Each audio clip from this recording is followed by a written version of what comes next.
Mungu akubariki sana. Bwana Yesu Kristo asifiwe.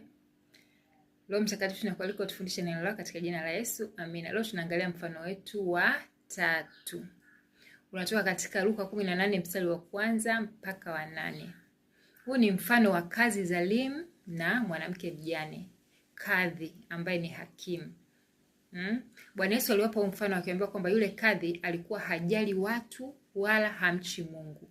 Lakini huyu mwanamke mjane alikuwa akimwendea mara kwa mara akimuomba ampe haki yake dhidi ya maadui zake. Yule kadhi kwa sababu ya ile tabia yule mwanamke kumwendea mara kwa mara bila kuchoka, bila kukata tamaa. Yule kadhi akasema nitampa haki yake japokuwa mimi si jali watu wala si mchi Mungu, lakini nitampa ili asinisumbue. Bwana Yesu akasema si zaidi sana Mungu ambaye ni mvumilivu kwenu mtakapomuomba atawapatia?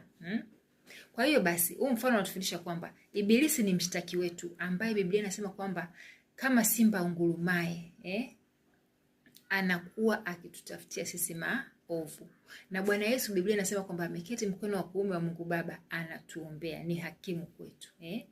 Tukiomba kitu kwa jina lake tutapata. Ndivyo inavyosema katika ile Yohana sura 16 mstari wa 24 kwamba hata sasa hamjaomba kitu kwa jina langu. Bwana Yesu mwenyewe anasema ombeni mtapewa ili furaha yenu iwe timilifu. Kwa hiyo usikate tamaa katika maombi, usikate tamaa katika kuomba. Zile haki zako ambazo Ibilisi amekudhulumu akiwa kama mshtaki wetu, haki zako za afya, za ndoa, za uchumi, haki zako zote endelea kumlilia Mungu. Kama huyu mwanamke alipata haki kwa yule kadhi dhalimu, si zaidi sana Mungu atakupatia haki yako. Barikiwa.